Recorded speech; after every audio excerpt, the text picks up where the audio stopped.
So hello and welcome. Happy Friday. Today is February the 26th, and this is Question and Answers for Backyard Beekeeping, episode number 99. My name is Frederick Dunn, and this is The Way to Bee. So anyway, this is also available on podcasts through Podbean, and the channel you're looking for is The Way to Bee. So follow us there if you'd like to. The questions that we're talking about today are all down in the video description down below.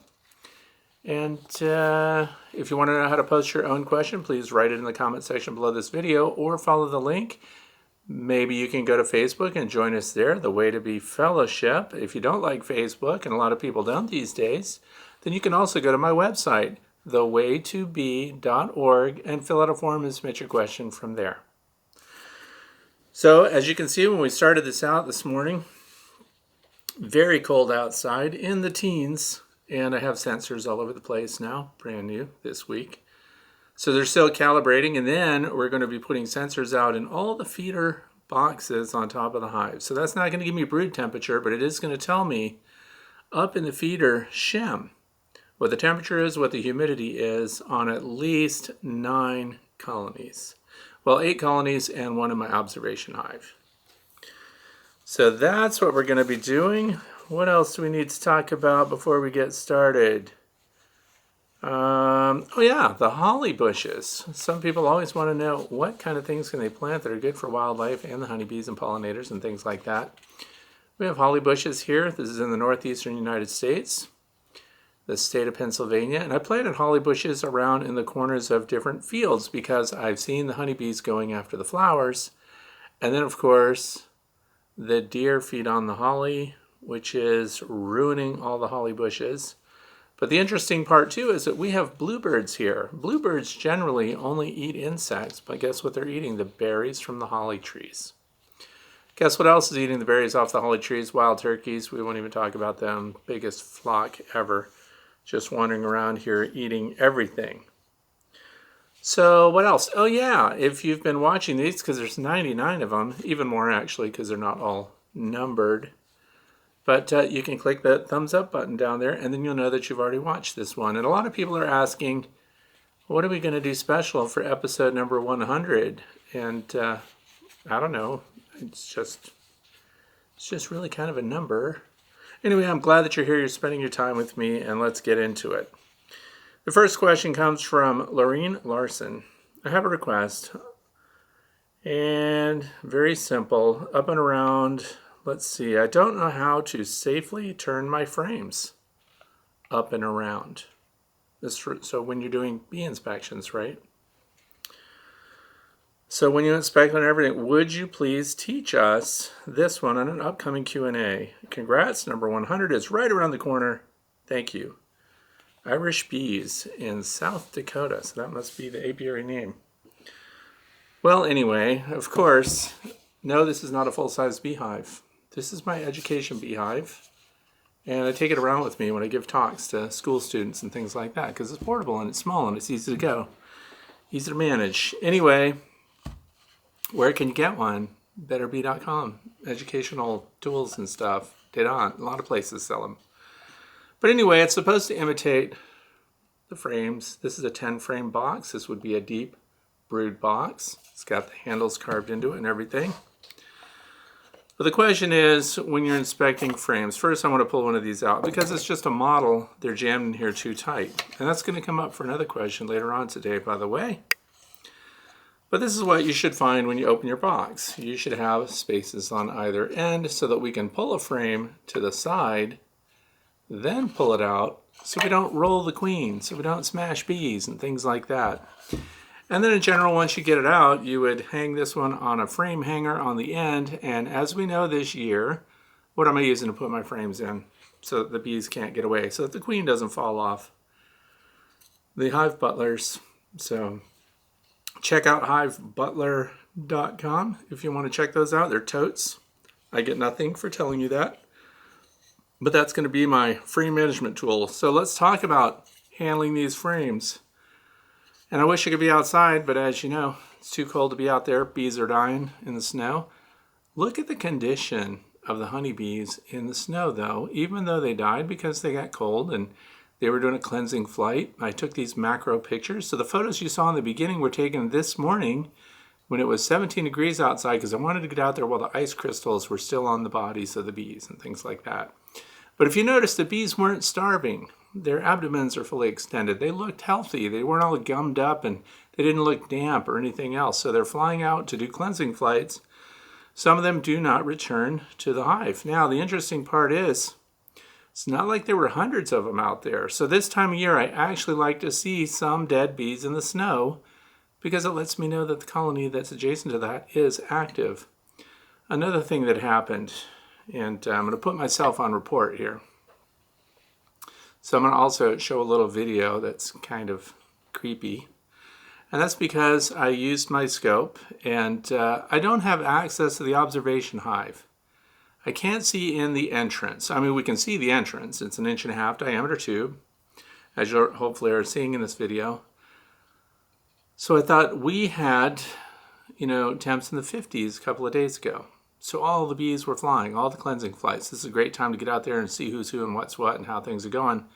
Nobody was flying out of that observation hive, and I know they're alive in there.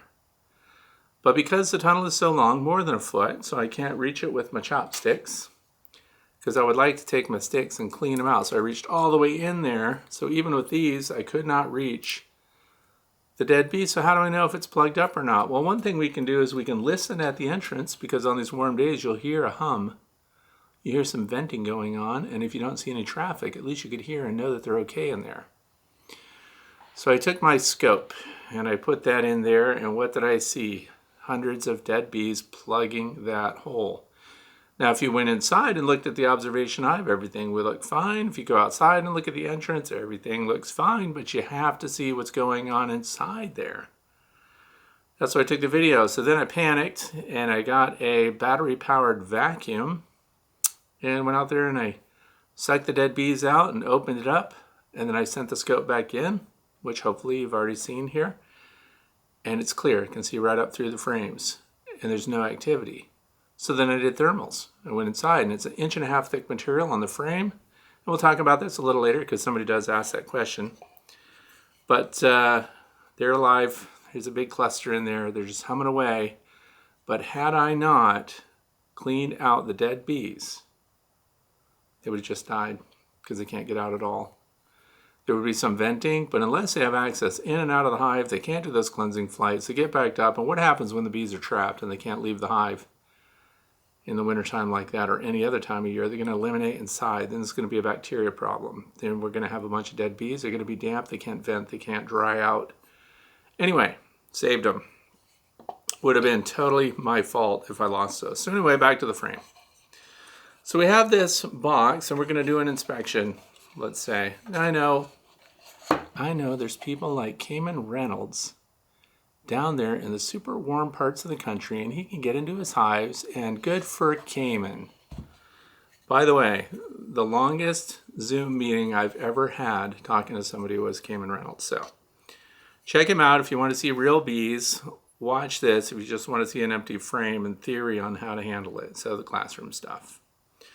So anyway, you pick up your frame. Where do you hold it while you're looking at it?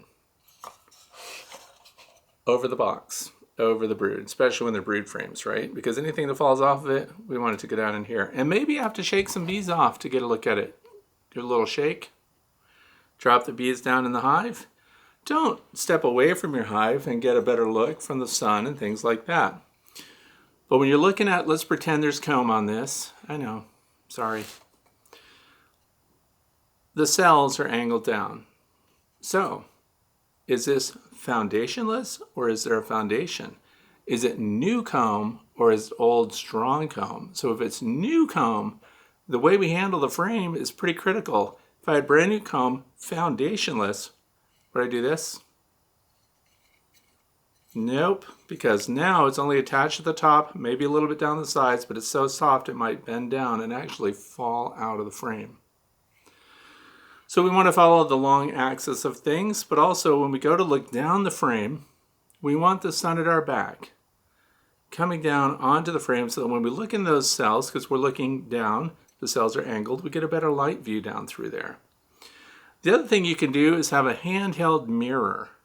There's these little inspection mirrors. I don't have mine with me right now, but you reflect the sunlight into the cells and you'll be able to see those eggs. But anyway, we want to stay structurally with the long axis. So what if you had to flip it? Flip it long ways. Flip it around this way. Flip it long ways again if you really have to flip it upside down, although I don't know why you would. But if you're just trying to look at things, just hold it lower, have the light behind you, keep it vertical, and let gravity dictate it. Some people like to hold it by their middle finger and just rest it on there, and then if they need to shake bees off, they hold their thumbs like this and they bounce it against their thumbs and their fingers here, or their knuckles, and it gives a little jolt. If you're trying to shake bees off, don't bang it on the hive. Give it a quick shake, holding it. And when you do that also, don't tilt it and give it a shake, because you're also then stressing an unsupported, potentially, comb, so it can fall out. So always hold it, give it a little turn around and look at it, look down at it, get the light at your back, get right in there. But the mistakes that you see are when people try to flip it this way, because they want to see the other side. It's this is in jeopardy right here, till it gets vertical again. And there again, often, foundationless comb is not attached to the bottom bar at all either. So if you want to see the other side, flip. Don't drop it, but you can flip it around. But if you want to do that, flip it this way, flip it this way, and then turn it around if you want to. But don't hold it sideways. See, I would have dropped my bees. So if I was holding it and flipping it and stuff and it wasn't directly over the box, then you drop your bees off. What if your queen was in there? Now you're queen chasing. You don't want to do that. But anyway, put it in your frame, put it in your hive butler, because as I've described before, that thing is so smooth on the inside that the bees stay on the frames. I don't get anything for telling you about them. They stay on the frames, they don't go off on the side of the hive butler. Then when you go to put them back in the exact same order that you took them out of. Push all your frames to the middle. And then go from there. So that's it. It's very easy. What's my method? Flip it this way and look. Flip it this way and look. Flip it this way. I'm trying to think it over. Maybe I don't even have a set method. Why would we turn them upside down? We really wouldn't. There's no practical reason for that because the angle of the cells. Anyway, I'm not going to spend all my time talking about that, but that's very simple. Here's the thing. You want to see somebody pull the frames and take them out? Go visit Cayman Reynolds and tell him I sent you there. You can look at his stuff. His wife does all of his video work. So all he has to do is walk around and talk about stuff. My wife makes me hot chocolate. So that's good. So anyway, I hope that answers that question. I will put a link to a video here that shows me doing an actual inspection. I don't specifically go over handling the frames other than by looking at what I do. So here comes a message. This next question is from Tricky Trevor Ball. So we jump down here and it says, we did our first honey extraction 2 weeks ago, and tomorrow we're going to do another. And this is with flow hives, by the way. We tend to do a hive inspection before harvesting to ensure the flow frames are full, although this apparently is not needed. You can only see the 2 outer frames because there's doors on the sides of the flow hives that you can look out and see the end frame. Theory is that all the frames in the middle fill first and then the outer frames fill last. So generally that's true, but I'm going to talk a little bit about that. So we like to ensure that the flow frames are full, although this apparently is not needed. You can only see the 2 outer frames and what's in the end of the frames, because when you pull off the back, you see what we see up here, the ends of the frames, and you see that they're capped, and then you move on from there. I don't wish to harvest uncapped frames as the honey can ferment, and it ferments, has the potential to ferment 19% or higher. 18% is a really good target zone for your moisture content for the honey. And so, yeah, if you harvest wet honey and put it in storage, it can start to ferment. That's absolutely true. Sorry for the long explanation, but your channel is just so informative. Oh, and awesome. Thank you. So anyway, what do we do about this? When you pull those flow frames, this is a very common complaint from people that don't have flow hives. So how do you know that that honey is capped and ripe and ready to go? Well, here's the beauty of it. When you're emptying a flow frame and you put your little tube in there, and you've got your jar and it's filling with honey, you have an opportunity to take your refractometer right out there with you. So you're sitting out there with your lawn chair while your neighbor beekeeper friends are pulling their supers and uncapping them, and they're in the honey house and they're hauling everything around. You're out there with your cup of coffee, visiting with the neighbor, and it's filling. So what you do is you take, now this is an expensive one, I know that, but there are other refractometers. There are refractometers that are $40, but this is the Palm Abbey, and this is a digital refractometer model number PA201X. This is calibrated for honey. So while you're sitting there, you get your samples of honey. So you take a stick and you dip it in the stream of honey that's running into the jar, and you put it here, and then you close this up and you turn it on and it reads the percentage. Now if you're over 19% moisture, you're going to set that jar aside. You're not going to stop it, because once you start draining out the honey from that hive, from that frame, you can't turn it off. So now you're committed. You have to get it. Now you should find comfort in knowing I have never had honey coming out of a flow frame where I could see the caps at the end frames as described in this message.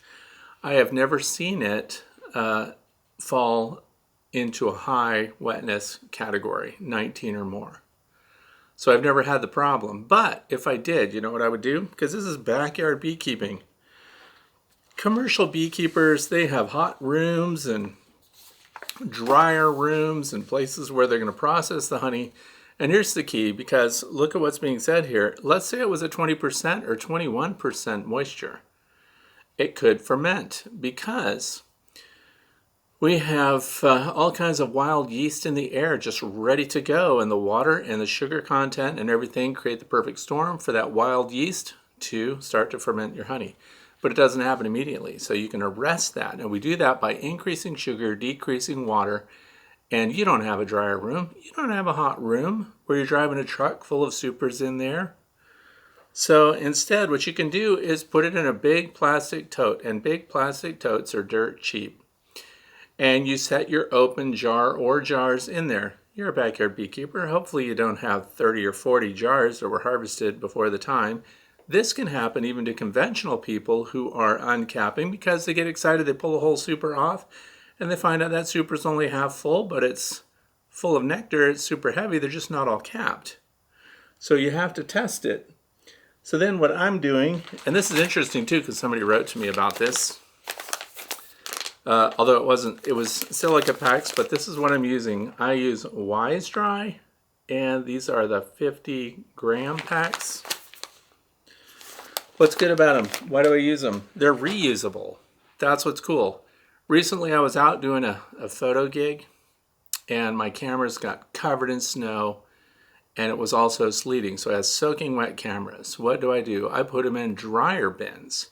I don't open the camera, I don't pull the card out, I don't do anything. I stick it right in a bin full of Wise Dry packs, and the camera dries out immediately, all the circuitry, everything. So before you break any weather seals, before we're opening or pulling anything out, it super dries everything. Guess what else I've been using it for?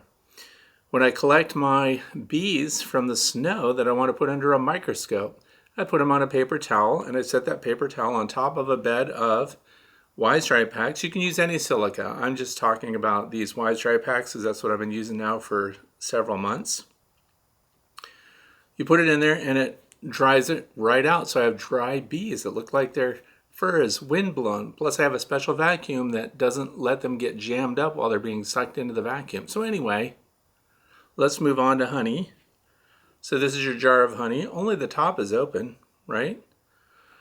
You don't have to spread it out, because honey naturally will draw the moisture wherever it's at its highest to the moisture content that is the lowest. So whatever the driest part of this honey is going to draw that moisture down and into it. That's why we get in trouble with honey anyway. When it's left open, it can draw humidity from the air. That's why these drying rooms have to have big dehumidification systems. They have to be super dry and so on. But you can set your jar of honey in there. And this is why I mentioned, somebody wrote to me and said they got it down to like 14% moisture. I have never had a honey.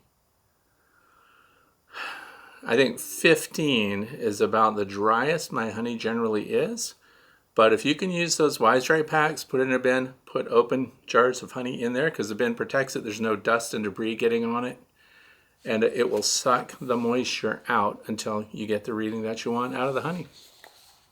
So that's what I say. While you're drawing off the honey, test it.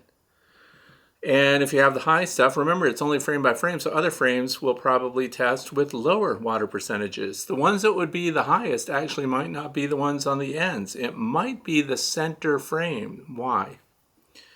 Because your bees often, from the lower box, if there's a heavy nectar flow on, this doesn't happen, but it does happen if your super has been on for a while. They have a tendency to make a little arc up into there and consume some of that honey so that they can take care of the brood that's down below. Then they come back later and they refill those cells with nectar and to make more honey. But so what happens is you can't see that from the outside. So unless you pull it apart and inspect it, you don't know what's going on. So the other thing is, while you're draining, those cells break, all the honey trails out. The cells at the front and at the back are mixing with that coming down the trough. So again, they're starting to blend the high water content cells with those that were properly dried and capped and so on. So there again, you end up with it being pretty close. So that's my solution to that. That's the only concern. I would not be worried. Does not happen often, if at all, depending on where you are. They've even found that sometimes, because when the bees have capped honey, when they cap the cell, it's pretty well understood that, well, the bees know that that was dehydrated properly and safe for storage, because once it gets a high sugar content, low moisture content, bacteria can't grow in it. So, plus there's antibacterial properties in the honey itself. That's why honey can be considered a medication, a topical medication that you can put on cuts and difficult to heal scarred areas and recent surgeries and things like that. Look that up. It's really interesting. It's one of the few claims that people make about honeybee products. It's actually true when it comes to medicinal applications. But anyway, you can dry it right down. So let's go to the next question. James Townsend. Do you pull apart your hives in the spring and clean off the bottom boards? Well, in the spring, by the way, I want to mention that this weekend, if you're around here at all, supposedly Sunday it's going to get into the high 50s. If you think I'm not going to be inspecting those feeder shims, that's what I'm going to get into. I'm not getting into the lower boxes. But anyway, when spring really hits, we have consistent warm weather and we're pulling boxes apart. I do not pull apart every single box. I don't look at every single bottom board. I look through the entrance. If everything's going great, if they're cleaning up and all of that, that's fine. I'm not one of those people that pulls every box, pulls every frame as a routine and sweeps out all the dead bees, although it certainly helps your bees if you're going to do that. So if you're pulling them apart, go ahead and do it. I have a couple of hives this year that I'm definitely pulling apart because I'm going to raise them higher off the ground. They're too close to the ground. They're still getting visited by skunks. Long story short, those are going to be elevated. So when I pull things apart, sure, I do all the maintenance. In fact, I might just bring a replacement bottom board with me. And then when I take it apart, pull the bottom board that's been there for a year or so, put a new one under it, put the hive down on that, new entrance reducer and everything else. And I go from there, but I do not clean all of them, only those that need it. And now that I have that cool scope, I'm going to be going in there and looking around, see how everything looks. That thing's got its own lights on it. It has a little side camera. It's got lights. You control the intensity of the light and everything else. So much fun. So that's it. You are helping your bees, of course, when you pull those frames apart, boxes apart, get to that bottom board, sweep it off for them. It just saves them some work. And then it's coming in the spring, so they're going to seal everything right back up with propolis and everything else. Next one is from Seth. Well, try my hand at swarm trapping this year. How long do you wait to transfer them from the trap to the hive? So this is another just-in-time question. Thank you. And the last name is Ince, I-N-C-E. So anyway, swarm traps should already be out right now. So if you've got traps, if this is your first year trying to collect swarms, then hopefully your traps are built, ready to go. Hopefully you've got some old propolis and wax and stuff in there to make it smell good. Don't forget to use your Swarm Commander lures or any lemon scented, lemongrass scent. So you can get essential oils from Amazon or wherever, Walmart, and make your own lemongrass lures. But anyway, you got to get your boxes out there. How high should the boxes be? General rule of thumb, 12 feet off the ground. Where should they face? In my area, they should be at the edge of the woods, facing a clearing to the south and east. There should be a clear flyway to your box. Now the other thing is, and I'm just putting this background out there, the box needs to be secure. I've had them where they hang on branches and stuff because it's awesome demonstrations, and they threw a leader rope up over the top of a branch, and they had ropes hooking on the bottom of it, and then cinched it up, and then you secure the other ropes. So then we've got all these ropes connecting the box, and then when it's occupied, you just untie the ropes from the adjacent trees and lower it down and pick it up. Now maybe that would work for you. The boxes that I did that with got zero traffic. So here's the other thing. When you're setting up your swarm trap, once you catch a swarm, how long should you wait before you hive the swarm? Hive that swarm right away. Why would you do that? Why wouldn't you just leave it there and let them get settled? I don't want them to get settled because here's what happens in the springtime. Lots of foragers compete for the same spots over and over. So when you catch that swarm in your swarm box, you got to go and put it in a hive box right away. First of all, if it's a spring swarm, they're big. They're several pounds. They have a lot of bees in them. So anyway, you want to get your swarm trap right back up there, right back in service, because here's what happens more often than not. Within 48 hours, that swarm trap is occupied again. You do the same thing again. You hive that swarm, you make sure you've got a queen, and you get all settled. And then you set it right back up there. Put it right back in service. You can get several swarms. Depending on where you live and how many beekeepers there are around, you can restock your whole bee yard that way.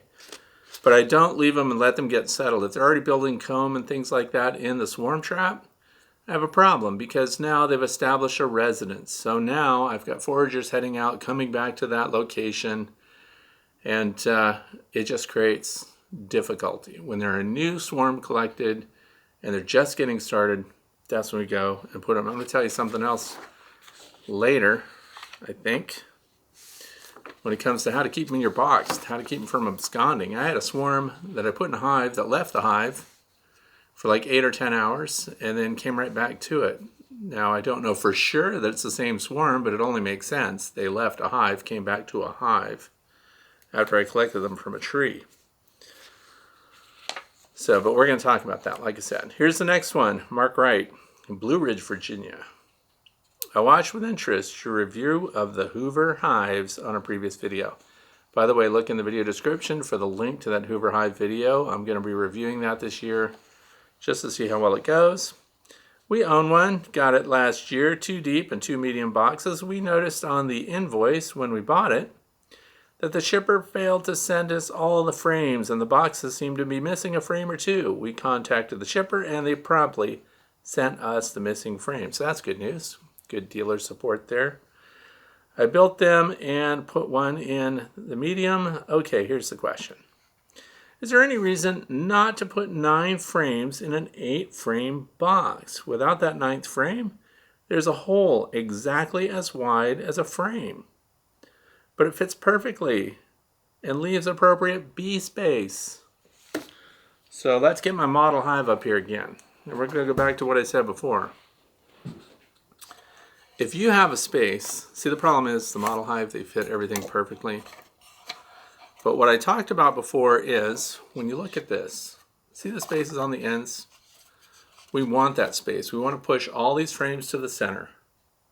Then when it comes time to do our inspection, or you can do this, you can push them all to one end, right? So all your frames are at one end, but now we do have a big space, and this is what the question is about. What if this had all 10 frames in it, but the box was big enough that you still had space for an 11th? But this mostly happens with the 8-frame boxes where there's space for a 9th frame. Do not put that in there, because here's what you just did, and this is why this model is kind of bad, is with all the frame, if you added that extra frame and took up every ounce of available space, now where do you get to start when you're going to pull a frame? You can't pull them to the side first. And so to get it started, you need to be able to get that first frame out without rolling the bees. So if all the comb's drawn out and there's just bee space between them, you've got loads of bees in between the frames. You should be doing this inspection in the middle of the afternoon anyway, when your bees are all out flying, so you have fewer bees in the hive to contend with. But now you're in a pickle because you have to pull a frame straight up, potentially rolling. Who's the most important one that you don't want to roll? You don't want to roll your queen. You could damage her. You wouldn't even know it. Your roller, she falls back in there and you didn't even know. So the point is to have the space on either end so that when you start your inspections, your first frame gets pulled to the end, then lifted out, then put in your hive butler or into that side frame holder. And then all the rest of your frames, you just pull over one by one and it lets you look at them. Now, if you're going to pull another frame, pull it away from the adjacent frame, so you've got the space on both sides, lift it out of there, do your inspection. Where are you inspecting the frame? Directly over the rest of the brood in case anybody falls off or goes in there. But that's why we don't fill it. You gotta have room to slide these frames side to side. And you also want to keep them in the same order. And then when you're all done, you push them all back. And then that last frame that you've got, usually there's just workers on that end frame anyway, and start on the cold side. So like if this is the east side or the sunrise side, you would start on the side opposite that because that's generally the one that doesn't have brood on it. So there you go. Then you put everything back, you're good to go. And again, like I said, we're doing classroom stuff, super boring, I know, because it'd be more fun to be out touching real bees. But when things get warm around here, then we can go out and do inspections and see how things went in the wintertime. So, good news on the Hoover thing. By the way, I did a video review of the Hoover hive, so if you want to see how those are built, look at the link down under that question, and I'll show you how they're made. That thing has first they did a paraffin soak, earth wax or something, I think they called that first one, because that cooks at a really high temperature, gets all the moisture out of the wood, absorbs this paraffin type sealer into the wood, and then they do a secondary dip of beeswax. And by the way, those things are not that expensive. If you have a beeswax coated deep box, that's what I would put out for my swarm trap. Just add a little tidbit that would draw them in a little more. The next question is from Gary Landers, Sisters, Oregon. When making sugar syrup, the reference materials I have found say to make the sugar and water mixture by either weight or volume. You have been making a point to tell viewers to use the weight method. Did you have unsatisfactory results mixing sugar syrup using the volume method? Well, it depends on what you mean by unsatisfactory results. So here's the thing. If you know me at all, I do a lot of practical testing. I like to see what the bees choose, right? So we have to think about, why do we come up with these percentages anyway? First of all, if you do it by volume, so, cup of sugar, cup of water, mix them together, you end up with a little lower sugar content. So if you do it by weight, doing a gallon, so if a gallon of water is 8.3 pounds, then you would need technically 8.3 pounds of sugar. But the sugar packs come in 4-pound packs. So you would use 2 of those, mix them with the gallon of water, and you have almost a 50% sugar syrup mix, 1-to-1, right? So why do the bees, does it even matter? Really? Would they take both? Yeah, they would take both. So studies have been done, though, to show, because even, what are they getting for, it's a nectar substitute. It's just a carbohydrate, right? So the bees go out and they visit the flowers, and the same flower, depending on the time of day, would be putting out a different sugar content in its nectar. So the same flower in the morning might be generating a 20% sugar content because there's dew, there's a lot of moisture, maybe it rained a lot and the flower has a lot of moisture in it. So the bees are going to show preferences for different flowers based upon the sugar content of the nectar. So it can go all the way up to 60% in some cases. And by the way, this is just a little sideline information. When the bees are drinking nectar, they push their mandibles together around their tongue, and they hold their tongue parts together, and the tongue, that can form a straw, like, for example. So if they get a really thin nectar source, you can try this yourself. This is a lot of fun. You put this on your deck or wherever, and you let the bees come and use a really watered down solution, 25% sugar, let's say, instead of the 1-to-1, the 50-50. So do a 25%. Now that's pretty liquid and there's sugar. So once the bees discover that it's got that sugar content, and if there's nothing competing with it that gives them an easier collection, they'll come to it. They will not stick their tongue out. They'll stick their proboscis down there and they literally suck up the thin syrup. Now, go to the thicker stuff. Go over 60% sugar and water. Now it's syrupy, right? Now watch what they do. They'll put their proboscis down there and now their tongue will come out and they actually lick it. So when their tongue comes out, all these little feathery parts stick out. Because if you look at the tongue, it looks really smooth, but there's all these little feather parts that stick out which gather the nectar. So the really thick nectar, their tongue comes out and licks up. The really thin stuff, they land, they suck it up, their tongue doesn't even come out, and they put it in their honey crop and they take off. So it's really fast and easy. The difference is they have to make more trips to the flowers that have that lighter sugar content, which is what the flower wants anyway. They want multiple visits. But when flowers compete with one another, the bees go to the flowers, or they fly at the time of day when the sugar content is at its highest. So being me, I just put out a bunch of different sugar syrup, compositions. 20%, 30%, 45%, 60%, and 70%.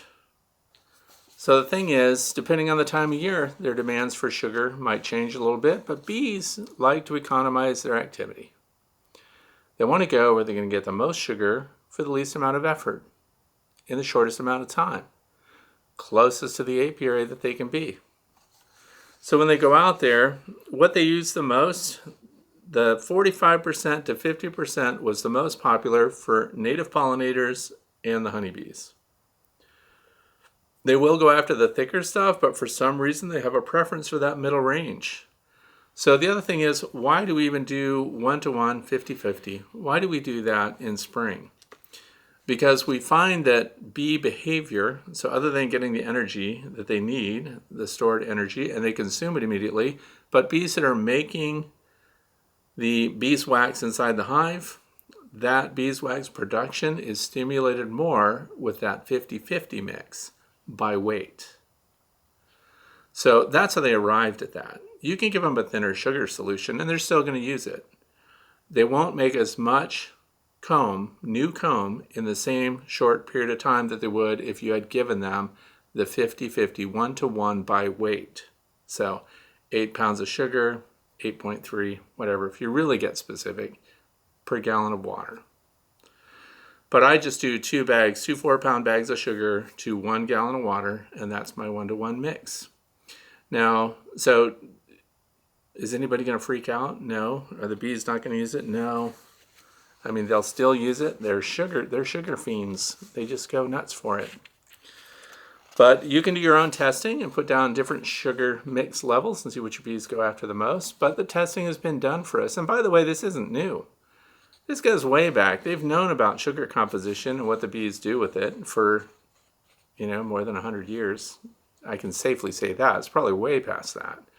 But they've done these tests for us, and that's how we know. That's why when you're starting a new package, when you've just caught a swarm, you have to make sure to give them that 50-50 sugar syrup, 1-to-1 by weight, if you want to optimize consumption and production for the amount of effort it takes to get that sugar syrup. So you can put it out there. What else did I put down here? Oh yeah, the same plant can produce 35% in the morning, for example, and the same plant can produce 60% by 3 p.m. on a nice warm summer day. So even different flowers have different compositions, and of course their goal is to get the bees to visit them as much as possible, because that's just the payment for the pollination service that the bees are providing for the plant. Plants like each other. They need to get the bee over here because they want to do it with that plant over there, but they can't pull roots and get over there, so they need this bee to come, so they give them nectar as payment to serve as the go-between to go and make out with that plant and then produce more plants of the same kind. It's kind of like that. I mean, that's biology. That's a free lesson. Michael Clancy is the next question here. Why not have a medium as your brood box? Also, in a couple of my colonies, the queen moved up from the deep to the medium and started laying eggs there. The deep is not being used to brood. Why is that? Well, when you look at the size of the brood, generally speaking, you can get all of the brood in one normal deep Langstroth frame in a normal deep Langstroth box. There will be a tiny radius that goes up above that in some cases. When they have the space, like an 8 frame or a 10 frame deep box, they expand the clusters out laterally, and they have the brood laterally until it's about the size of a basketball. So it fills, 7 or 8 frames. That's why we end up with the 8 frame box that can be full of brood. And they use a tiny bit of the box up above. Now, if we had nothing but mediums, then you would have a broken brood pattern, because now they'll bridge to the next comb above and they'll fill that second box also with brood. Where if you had a single deep, most of it, 80 to 90% of that brood would be in that one deep box. If we have mediums, we're dividing the brood every time we do an inspection and we want to get down into the brood. That's why we do it. Also, when it comes to packing down in the wintertime, I go down to, if it's a really tiny colony of bees, they get one deep box going through winter. A lot of them, if they're established, then they get a deep and a medium super that's full, chock-a-block with honey. And this is following Tom Seeley's evolutionary adaptiveness. He recommends, because there's evidence that the smaller colonies tend to be healthier, and so on. So I have a deep, a medium, and if it's a flow super, there's a flow super above that, but your honey supers above that are just seasonal, and then you're going to take those off. And also you have a feeder shim above that in case that colony gets in trouble and didn't produce enough honey to go through winter. But I do it because of it matches the size of the frame of brood. And we're going to be testing out that Layens hive this year too, which has even deeper ones. So we're going to see what the normal size of a brood frame uninterrupted would be. So that's coming up this summer too. But that's why I do it. And I don't rotate them. I don't want a whole stack of mediums, because every time you do an inspection and pull those boxes apart, then you're breaking right into the middle of that brood frame. Next one, Eli Phillips. When to start changing to liquid feeds from emergency sugar, such as 1-to-1? Do you go straight to 1-to-1, or do you work like autumn backwards, start with 2-to-1 and then 1-to-1? So this is in spring. This is what we're coming up on, the warming days. No, I go straight to 1-to-1. So right now they have dry sugar, but I will say this, when these warm days are coming up, we're getting into March, so this is the last episode for February, thank goodness. Anyway, we're going to move into March. Second week of March is when I start looking at, for those of you who want to boost the brood and things like that, that's when you're going to put in those pollen patties if you're going to use them. That's when you're going to put out your pollen sub. So if you're using Ultra Bee, dry pollen substitute, you've got a pollen feeder that's outside. Put that out there too. So we're coming up on, we're less than 14 days out from that. And that's for the Northeast. Obviously, people in the South are doing other things. But if you're going to put on pollen patties and things like that, this is the time. And the other thing is, if the colony is strong, once they're a decent size and they're bringing in their resources, because the first thing you'll see them bringing in is a bunch of pollen. And this is weird because the environment tends to provide a bunch of pollen resources well ahead of the nectar. So what's happening? Well, the brood's picking up, and they need the nectar and the pollen because they need the energy, and they need the fluid, and they need the proteins. So they need it all together, but nature kind of does it backwards. So the bees that start up slow, that begin their brood slow, that's terrible for commercial beekeeping. But for backyard beekeepers, like myself, if I didn't feed them, it would keep the brood pattern small going into spring until the environment starts to kick in. And that's where local, regionally adapted bees pay off, because they don't kick off big brood numbers until the environment starts to provide the resources that they need in the form of pollen and nectar. So, but yeah, for spring, to answer this question, for spring, I go right into 1-to-1 if I have a colony that's failing. If we've got heavy weather coming, that's when those of you who are going to be putting on pollen patties, that pays off, because those are also super sweet. So the pollen patties are both carb and proteins for the bees to start producing their brood. Once you start, though, you have to keep up with it. If you start and then you stop providing that, now they're going to be in a pickle, because they'll have brood that exceeds their ability to provide for them. So here's the second part. How do you deal with a dead out? Clear the boxes of the bees, and then what do you do with the frames? Would you keep the frames and install a new package, and now they have ready resources, or do you start from scratch due to the risk of what may have caused the dead out? Also, does it matter what the frames were used for, brood versus honey, in your decision making? Well, when there's a dead out, depending on the condition of everything, I get rid of all the frames. Again, I'm not a commercial beekeeper. I understand the pressure that comes with being a commercial beekeeper. They have to save every dime they can. I'm practicing biosecurity over everything else. So if I have a dead out, and I don't trust just looking at it and seeing how everything is. If they're plastic frames, for example, you could power wash them off and things like that. But unless you know for sure that they were queenless, unless you have the experience to kind of diagnose what went on with that colony, I would not be reusing the frames. I definitely would not recycle the honey reserves into a new package of bees. I would start fresh with new frames, and I would also give them sugar syrup or whatever to kick them off until they provide for themselves. Why take the risk? Frames are not that expensive. We don't have 500 colonies, so we're not worried about it. But when I break them down, I pull the frames. If they're plastic frames, I power wash them. If they're wooden frames, they're just gone if they're old. So, because they're cheap, just put in new stuff. So I start from scratch, and very concerned about what may cause the doubt. Now, what about the box itself? Hopefully you've got extra boxes so you can retire that box temporarily, and some people like to use propane torches and stuff and flame the interior surface of the box, and it gives them a chance to refurbish everything, and then you can put it right back into service. So the frames are much more critical than the box itself, because they're going to propolize that and everything when they get in there and they start to occupy it. Have you, or would you consider a live edition for the big 100? Okay, well that gives me PTSD, because I like doing live chats, by the way, on YouTube. It's a lot of fun, but here's my problem. Where I live, my internet connection could give up on me at any time. Like, I've gone to upload one of these videos, and it'll say 3 hours to upload, and then you go look at it, 10 minutes later, and it'll say 9 hours to upload.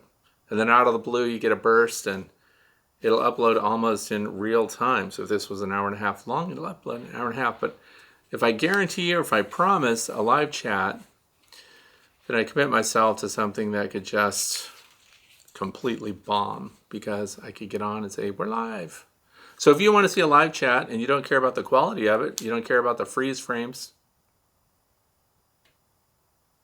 where you think everything just went, blank for a while, then put a comment down in the comment section of this video, and depending on how many people give it a thumbs up, if they say yes to a live stream on the 100th version, which is, because this is 99, so we're talking next Friday. So if you want a live chat next Friday and at, let's say, 3 o'clock on Friday afternoon, Eastern Standard Time, United States, then I'll do it. And sure, if everybody says that's what they want to do and they're not going to yell at me for the quality. So next one, Ursa Major. Brad, I'm going to start an observation hive. Do you ever swap out frames so they don't swarm if the queen runs out of space? Do you mite treat them? Do you ever cover the glass during winter months? I have a ton of questions. Where should I go for help? Thanks for any information you can give. Well, as I mentioned earlier today, my observation hive would be dead if I didn't get in there with a scope and actually see that there were dead bees blocking it. Observation hives, and the one I use comes from Bonterra. It's either Bonterra or Banterra bees. Anyway, I'll put a link down in the description so you can see where I got my observation hive. I also have a video that shows step by step how I put it together. They come without glass. You have to buy your own glass. So there are things I would change for sure. It is an 8 deep frame observation hive. So it's 4 high in pairs. That is a terrible setup. Great for those of us who want to see the bees. It's a terrible setup on the part of the bees. Now mine is in an unheated space. And the interesting part of that is, even in an unheated space, because they're designed to be inside your house, your schoolroom, your science lab, wherever, so you can see them all the time, and that's a heated space, but then they have access to the outside through an 1.5 inch diameter tube, which is really nothing but that gray plastic electrical conduit, so it's easy to get. Anyway, I would make mine 3 frames deep minimum. So it would be 4 high, 3 deep, so now we have 12 frames that would get your bees through winter. The other thing is, the glass is not open all the time for me. I have 2-inch polystyrene insulation boards that cover the front and the back, and I go out and I shoot it with thermals. So I have a thermal camera, the FLIR C2. And I look at that, and I look to see where there's a heat signature at all. And it's an 1.5 inch thick because it's made out of 2x4, 2x material. And after I cleared the bees out of the entrance, I went and shot the thermals from inside the building, and I could see that even though the bottom of it was at like 29 degrees, when I look at the top at the side, it was at 33 degrees on the outside. And I also don't have any heat leaks on it. So I leave those panels sandwiched onto it all the time unless I'm in there actually looking at them, taking photos, or what I like to do as of this last year when the weather's warm, I sit out there and do my Q&As like right now with the observation hive sitting just to my right behind me. So the pointers are, I like them, setting them up. Do I pull the frames out? And here's the thing. You look at them just like any other beehive. The good news is the observation hive can be observed. So we look at the condition of the frames. If I see a bunch of really dark, black, well-used frames that don't look good to me anymore, I go in there and I pull the panels off and I swap out frames. So I'll do 50% of them at a time. The other thing is I put in better comb frames on the back side of it last year because I wanted to see how the bees used them and everything else. And I got all my questions answered, so that was good. So you can pull them out, and here's the other thing. When you're inside a building like that, you need to have the ability to close off the building and make it completely dark. And here's why. I bought a special hopper style window. What the heck is a hopper style window? Well, when you look at the wall, this is inside, this is outside. The hopper style window tilts out like that. And there's the eave or the soffit or some part of the roof that overhangs that. But anyway, with all the other windows blocked and the entire space dark, and you do your inspection of the hive, you've got bees all over the room. Now we close it back up. How do we get those bees to go out? Well, they see the light and they go to the hopper style window and out they go and they fly back around and they come through the entrance again. So that's the other thing. You have to have it in a space that you can make completely dark. If you're going to take it apart, you have to consider the weight. So if you're ever going to have to pick up the whole thing, consider the physical weight. A deep frame full of honey weighs about 7 pounds. So if you've got, 8 of those, you have to consider your ability to physically lift it up, carry it outside, and do the maintenance that you might want to do also. So you can actually lay it down on sawhorses or something like that. But I like to avoid taking it off its brackets. Mine is the swing view version, so it's hinged, so it swings. And I just pull one panel off. I don't pull both front and back. But that lets you pull frames, swap things out, do normal maintenance like you would any other hive. So that's actually pretty easy.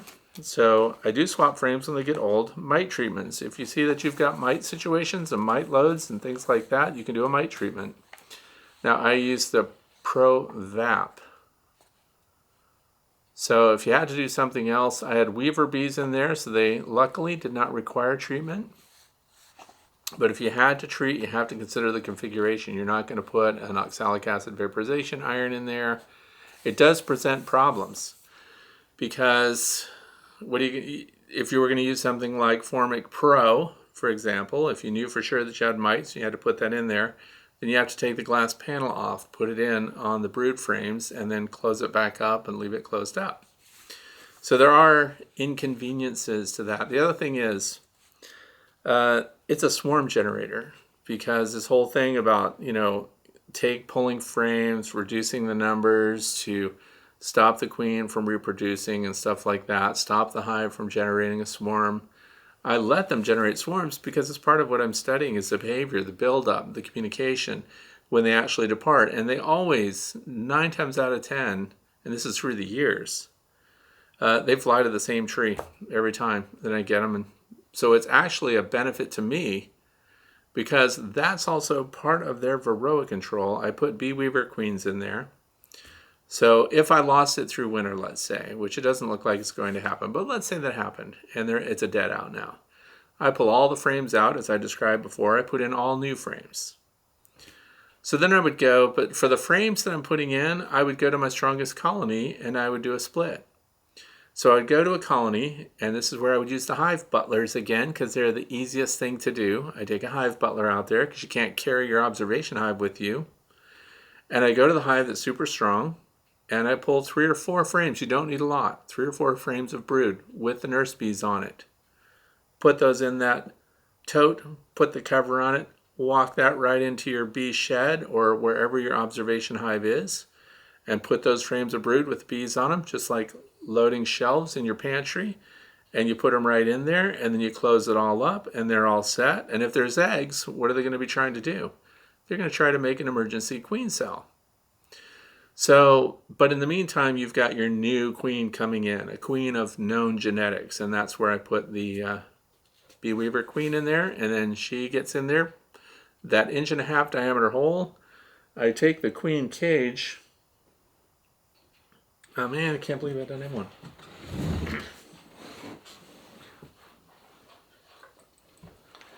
I take the queen cage, and with the queen in it, and of course the candy plug, I put it right through the 1.5 inch hole, and then I close it up with a cork, and that way it's an observation hive, so I can see how they're treating her, they're feeding her, they get her out, and then when she's out running around, pull the queen cage out, put the cork in it, and I've got my new queen in the observation hive. So it's very easy to do stuff like that, but if you get to physically lift it and carry it around, it's a swarm generator. It's too small for the bees. You have to heavily insulate it for winter. If you have it inside your house, you have to think of the practical aspects of being able to tend it. So you're going to put it upstairs. You're going to put it in your dining room. Some people freak out when they see a bunch of bees inside your house. But they also have one at the Nature Center here where I live, and sometimes they lose that colony through the winter too. So it's, you can treat it if you need to, and you can tend it. But yeah, I rotate the frames out the way I've described. So what else? That's pretty much it. Swarm generator, not a bad thing. You get a new queen, you get lots of knowledge, you get to see how they do things. It is not big enough. Next one, Rebecca Beck. Let's see, I know that you previously said that you don't rotate boxes, so the cluster is put down in the bottom box. But do you clean and replace bottom boards in spring? I would if I'm already doing an inspection or if it demonstrates that it needs it, especially if it's a dead out, absolutely. Do you keep the medium super on as the bee honey and just rotate older frames out? Yes, I leave that deep frame and that medium super that's used for honey. The problem is going into spring, if that's all empty, I pull that medium box completely off and let them start their spring buildup in the brood box alone. So if that upper box is empty and they're down in the brood box, I pull it. If they're occupying both boxes, I leave both boxes. So, and do you ever rotate out, harvest the first medium on top of the deep? I don't harvest it, I just leave it for them. Now, if it was chock-a-block full, wall-to-wall honey still, and spring is there, and they're still in the box down below, still, I guess I just leave it for them. And then as their numbers build up, I add another box if I need one. And then, of course, that violates the Tom Seeley limit of 2 boxes, but if the numbers are there, I have to expand or I'm going to lose them to a swarm. Would you consider mixing dry spirulina in with dry emergency sugar as a dry mix? No, I wouldn't. I give the spirulina separate from dry sugar. Dry sugar should be a standalone. If that's your emergency feed, mountain camp method where you put paper on top of your brood and sprinkle the sugar all over that and then close everything up, and they have little holes in the paper that they come through and get the sugar. There should be nothing but sugar. If you put spirulina in there, they actually might avoid it or try to clean it out. This is the stuff we're talking about. Dry spirulina, this is what they used also in the study that was published where spirulina was proven to have a benefit to the bees. But I take that stuff, I mix it with dry sugar when I'm making sugar syrup. But leaving it dry and adding that to dry sugar and leaving that as a resource for the bees, I don't do that because really I'm only trying to give them a carbohydrate. Spirulina is a protein boost as well, so I keep those things separate. But if I'm mixing up syrup, I do mix it with the sugar and create a spirulina sugar syrup mix that then gets fed. So would you consider, so that's it.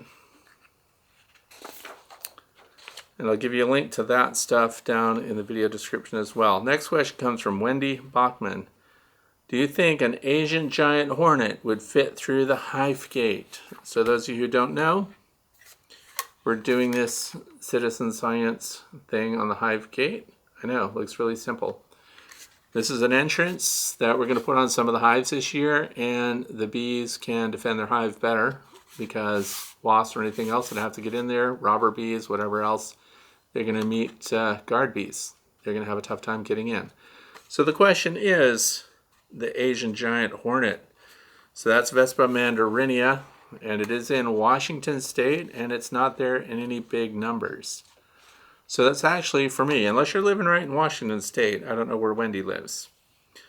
But I'm not worried about the Asian giant hornet yet. They have a lot of people doing studies there. We have Sven, who is in charge of the whole outfit there in Washington State for the University of Washington, I believe. Anyway, they feel confident that they're on top of it. They're going to track down the nests, and they're going to destroy them, especially in the spring when they start sending out their scouts and everything, because they have baited traps. And they have a lot of citizen volunteers out there trying to help. But anyway, if it did get this close, so what am I going to do? I'm going to test the next best thing. So we have Vespa crabro, C-R-A-B-R-O, and that is the European hornet. So that's our only resident hornet. So I'm going to find out if that can get through here, and we'll do that by creating a box, making this the entrance reducer. And I want to see if it can get through there, going after sugar syrup and things like that. Honeybees, we know, can pass through it. That's the design. It's meant to do that. If you want to know more about that study, go to thewaytobee.org and click on the citizen science page if you want to join the study, or if you want to read about it and see what that's all about. So I think it would have a very hard time getting through. I do too. I don't think that thing is going to get through there. Although when you look up the Asian giant hornet, they're great on giving you its wingspan, the length of it, the length of the queen, the length of the male, the length of the worker. They do not describe the physical diameter of the Asian giant hornet's head and thorax. Those things are constants. So they show pictures of it next to the European hornet and the bald-faced hornet, which is really just a wasp. It's not a true hornet. But they put all those together, and Vespa mandarinia is huge in comparison. So if somebody can find or come across somebody who's actually measured the diameter of its head and the diameter of its thorax, I'll be impressed, because I actually did a dive on that and tried to find out. Every expert everywhere gives you the length, the wingspan, how fast they fly. In one place it said they flew 25 miles an hour or something like that. Hey, no. They fly 50 miles an hour. They have the ability. I mean, they're not doing that all the time. But I asked him directly, is it true they fly 50 miles an hour? And he said, absolutely. And when you hear it, it's impressive. So you've got a serious insect there. That's it. So if anybody can find me the diameter of that, but we'll know for sure, because if the European hornet cannot pass through that, then we also know that bees will be protected from the European giant hornet from getting in there. Because what happens when the Asian giant hornets show up at a beehive anyway? They start killing the workers in there, so they draw them all out one by one. They just bite them because it's zero effort for them to kill, our honeybees. Apis mellifera. So they'll just be all dead, and then guess what they do? They move into that colony while they rob it of everything, and they defend it. And based on stories. I mean, I haven't seen it. Anyway, here's the next one. Sunday Caridine. I'm getting my packaged bees, first timer here. Next month, I have been hearing to use a couple of drops of lemongrass oil on the frames to entice them to their new home. I do not have any lemongrass oil, but I do have peppermint or lavender oil. Will that work as well? I think we're mixing this up. Once you have a package of bees, so if you've bought packaged bees or a nucleus colony or something like that, you own the bees, you're going to be able to install them in the box. So we don't need to attract them to the box. So when you install them, you don't need to put lemongrass oil, Swarm Commander, something like that. You don't need to put it in there.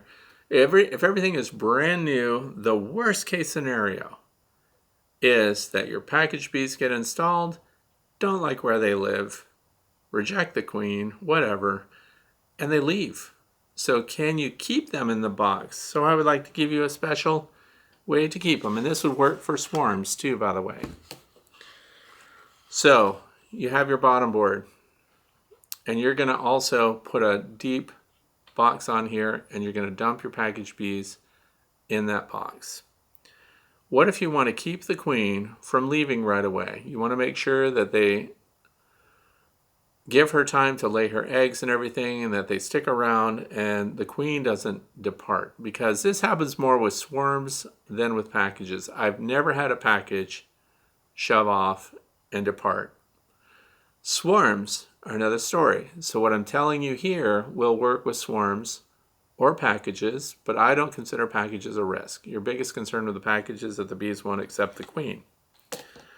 But here's what I will tell you to do. Let's say swarm or package, you want to make sure they stick around. What can I put over this bottom board to keep the queen from getting out? Yes, the queen excluder. So if I lay a queen excluder across the entire bottom board like this, what's the next thing that goes on there? The deep brood box. So this deep brood box here has a queen excluder under it, so the workers can come and go. You dump your package bees in here. You put your queen cage in here because they're going to release her, generally 2 to 3 days. And you're going to open that up and verify that she's gotten out. But if it's a swarm, then you've got the queen. Once you verify you've got the queen in there, then she's stuck. She's not going anywhere. Then you put your inner cover on that. We want to entice them to stick around. It's a new swarm, so we already know the queen can't get away. So we want to make her happy. So now we put a feeder on top of that inner cover and a feeder shim around that. So now this is out of scale, I realize. But you would put like a rapid round feeder. What kind of sugar syrup would you put in there? 1 to 1, because it's spring. And we want them to start building infrastructure, drawing out comb and everything else. So when would you take the queen excluder off of there? So they've been fed. If it's a package, you verify the queen get out of her cage. you look to see if she's laying her eggs, and she is. If it's a swarm that you've collected, now we've still got the queen excluder on. We're going to pull some frames. So I want to grab this frame right out of the middle and just pull it up and take a look. No. We'll start pulling our frames from the side. And how far do you go? You go until you see eggs in the cells. So once you see eggs, you don't need to see the queen. We know she's in there. Could she get out? No, there's a queen excluder there. So once we know the queen's in there, once we know there's eggs and they're developing, now we can lift this box, get rid of that queen excluder, put the frame back together, put the entrance reducer back in place, put the inner cover on, keep the feeder on, put the outer cover on, and now you have them committed. Because once the queen's laying, once there's eggs, once there's open larvae, they're committed, they're sticking around. Plus, if the queen left then, do you have anything to start a new colony? You do, because you've got the eggs in there. They can make an emergency queen. So that's what I recommend to, if you're concerned about your package leaving. Unnecessary to put lemongrass oil and things like that in there. So now another configuration, because I'm going to draw you a picture here, is this. So this is the bottom board. This is a slatted rack, which I put on most of my hives. The queen excluder goes right over the top of that. Your brood box is here. What goes in the brood box? Your package or your swarm, inner cover, feeder shim, telescoping lid on top of that. Then once you see eggs and brood, get rid of the queen excluder, put everything back together, and they will not abscond. How cool is that? Was that a good, could you see it? All right. That answers that question. And you don't want to leave that queen excluder on all the time. It is not a good thing to guarantee that they don't swarm, for example. They won't swarm without the queen. But some of the workers, I've done lots of tests on every kind of queen excluder there is. The metal ones, the plastic ones, it made no difference. Some of your workers cannot get through them. Most of your workers can, some of them can't. So if you left it on all the time, you've got some workers that would never be able to get outside. So don't leave that on all the time. Unless it's for honey supers up above, that's a different story. This is to confine your queen. So here's the next one, Eric Paulson, Payette, Idaho. What feeder do you use to feed your bees in the spring? Also, should I do a medium super for bees' food supply or a full box? Well, a medium super works to house your feeder, work as a feeder shim, for example. So that's good. Would this super be added immediately after my 8-frame flow hive is full? How many frames in the 8-frame would constitute as being full? So it's the bee population that fills the frames. So if you've got an 8-frame and 6 of those 8 frames are covered in bees and they're filling it out and they've got the resources in there, it's time to add another box. Let's see. And the feeder that I use inside the hive, I only use the rapid round feeders now because they're convenient and they're easy. There's also Sericel feeders, but that's a box unto itself, and some people use those for liquid. I use those for education purposes to show people what the different feeder options are. But for me, the rapid round, these are my year-round feeders because they do liquid and they do dry sugar. So when you're feeding inside the hive for the colony that needs that boost, not every colony gets food. I have colonies right now that are so strong, I'm not going to feed them at all. So they're just going to come out and do their own thing. They have their resources, they're self-contained, which is really the goal for all of our colonies, is to get them to be self-sufficient. And then all we do is manipulate the hive bodies and things like that so they have a manageable space.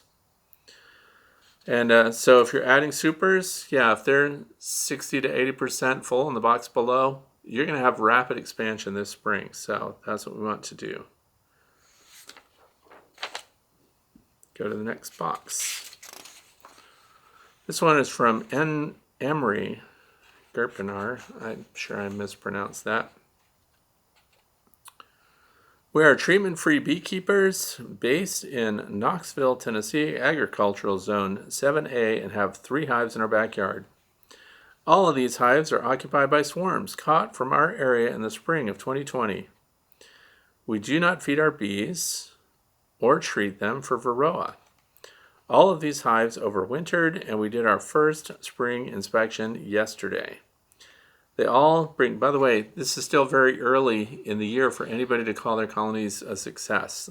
Bad things can happen up here in the north in particular. Down there, if everything's coming in, that's a very good sign. They all bring in plenty of pollen, more than 10 to 15 bees per minute. Great sign, because if you have more than 10 bees per minute bringing in pollen, that's a sign that you're pretty solid sign that you're queen right, that they're feeding brood and that the brood is building. They have fresh light-colored nectar and capped dark honey, we assume left from last autumn. In one of the hives, we noticed that the cells, so this is one of the hives, we noticed that the cells used for brood have lots of crystal-looking particles in the bottom of the cells. We think these are varroa mite excrement, but not sure. That would be the number one thing on my list of what would cause the crystals to be in the brood cells like that. Because it shows that we have reproductive varroa mites inside that colony coming into spring. And because the varroa mite numbers increase in parallel with the brood production in your hive, you can expect the numbers of varroa to go up dramatically with your brood numbers. So we think, the colony has good size and population, overwintered, and has been very active since the blooming of crocus and other trees in the area. Should we get rid of these contaminated cells, or will the bees take care of them? So the bees will take care of the cells. They'll clean them out, because every time they're going to reuse a cell, they clean out everything before they do it. The only pest that moves into your colonies that I know of for sure that your bees will not clean up after would be wax worms. So when wax moths lay their eggs and their larvae hatch and the wax worms are making a mess and eating everything up, they web everything. But this only happens with colonies that are oversized for the number of bees that are in there. The next culprit that messes things up, that bees don't clean, bees will clean up webbing from wax worms, and they'll clean out their cocoons, but it's a huge amount of effort, and sometimes this can cause them to abscond if it's a really bad infestation. The next one is the small hive beetles, which I don't have, but you may have there. Small hive beetles get into the honey. Some people are putting on protein patties and things like that, and if the bees don't use them, small hive beetles sometimes occupy those and consume them. Again, this is what I read and what I learn, because I don't have small hive beetle infestations in my apiary. But you need to be aware that those things would more likely mess up your colony beyond your bees' ability to recover. The small hive beetles and waxworm small hive beetles being worse once they get established. So here's the thing. I want to know from Emory here how they're going to detect. This is treatment-free, not feeding. Those all sound like things that Dr. Leo Sherishkin would recommend with Beekeeping with a Smile. So that is a totally holistic approach to beekeeping, and it's hands-off. So if the bees are making it and they're doing everything on their own, I don't know if Dr. Leo suggests that you count mites. I personally would suggest that you count mites. So if you can do a sugar roll, if you don't want to kill your bees and you want to look up how to do that, there's lots of videos on YouTube showing the procedure for doing a proper sugar roll, sugar shake method. And get a mite count on your nurse bees, especially going into spring, going into the buildup. You want a benchmark to know of the 3 colonies that you have, since only one has this residue, this detritus from what we suspect are reproducing varroa mites. So if you don't know the numbers, you don't know which of your colonies is actually doing well and sustaining themselves and handling the varroa occupation. So since you're going to go treatment-free, it's best to be informed, and because you may ultimately want to replace the colony that's not holding up well to mites, so that then you have those that are, that you can work from and you can breed from and you can continue with. So yeah, that's pretty much all I have to say about that.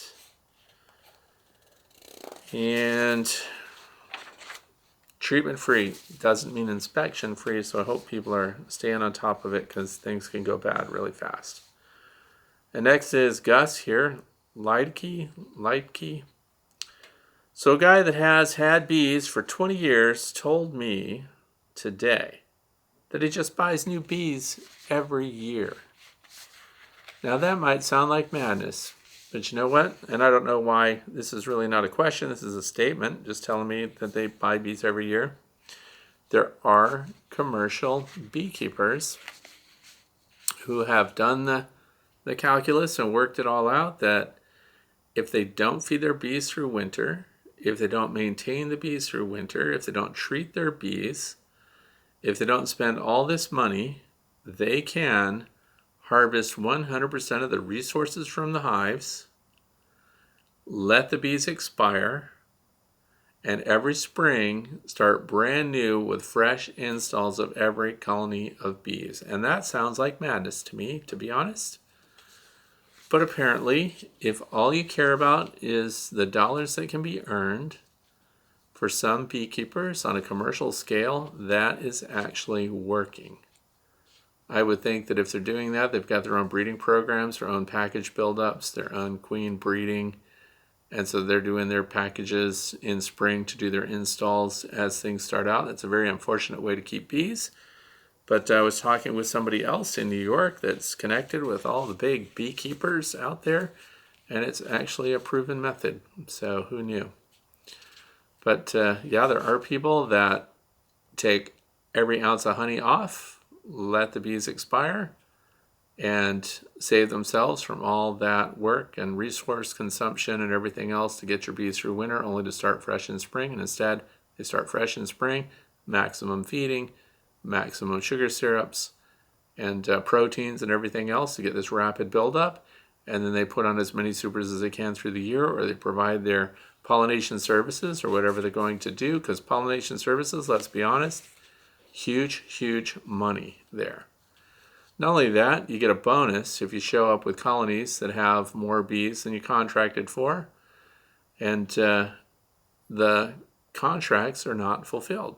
So just for example, the almond groves themselves, 100% of the almonds are not being pollinated. There aren't enough bees, there aren't enough migratory beekeepers providing the pollinators to take care of that. And if you look it up for yourself, look up the economics of pollination services and see what gets paid per colony that gets delivered there for pollination services, you'll find out quickly that for some people that are only about the money, it actually is feasible that they install bees, build them up, do pollination services at the end of the year, harvest all the honey, get rid of the bees, start fresh the following spring, and meet contracts for pollination services.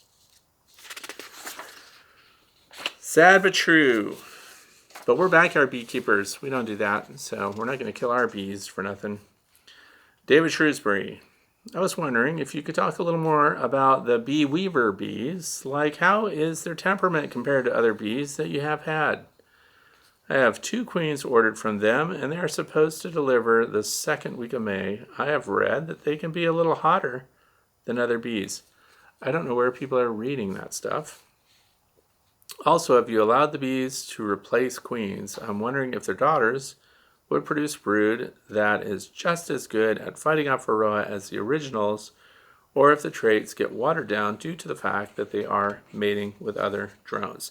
Anytime we allow them to mate and the colonies to split, the colonies to swarm, anytime we produce new queens, we don't control the genetics in our area. So yeah, there is always going to be some alteration of the genetics that come with them.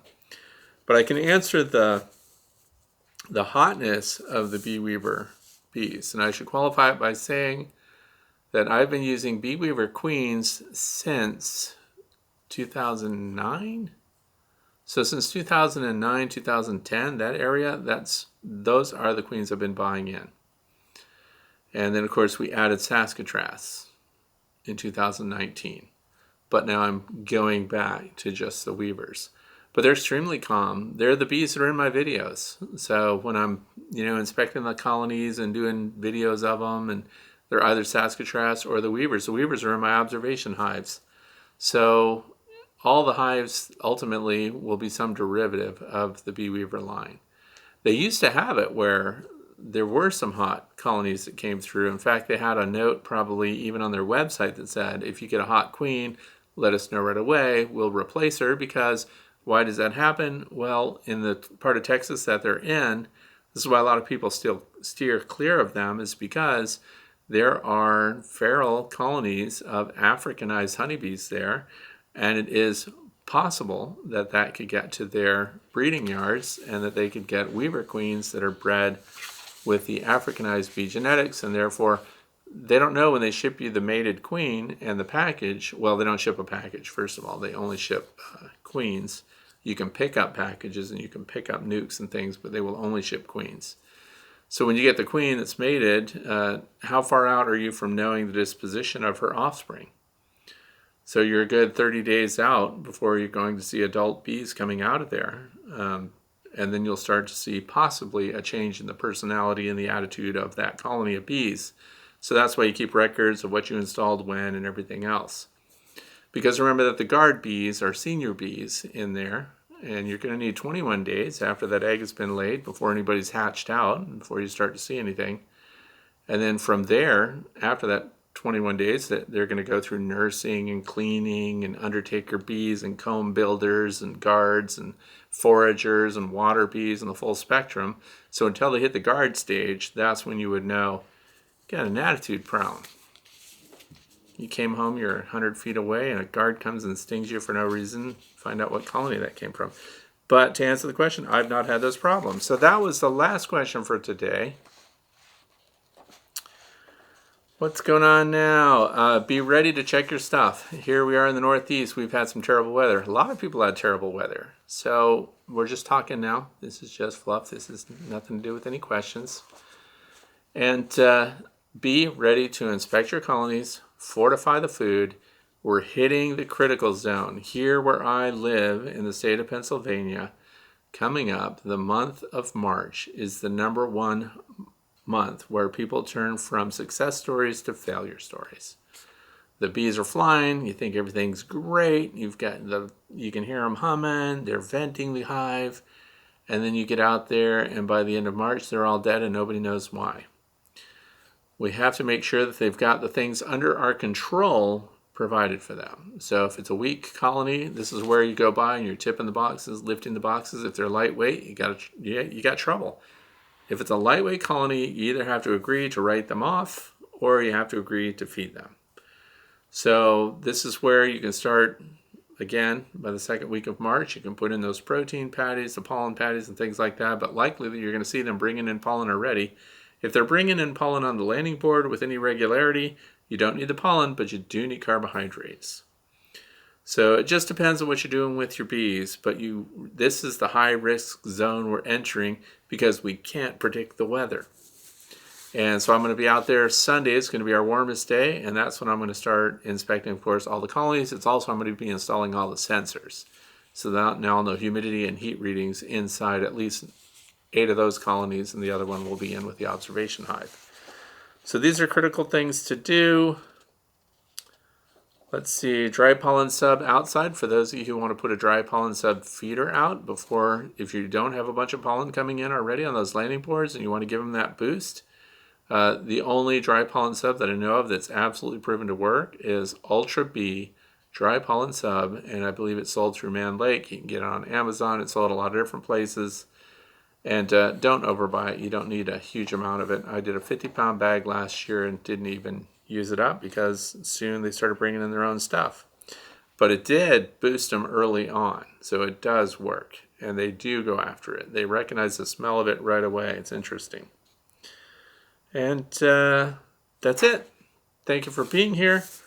I hope that you learned something today, and I hope you have a fantastic weekend. So thanks for watching. Thanks for giving me your time. Put your comments down below. We'd love to hear from you. Have a great weekend.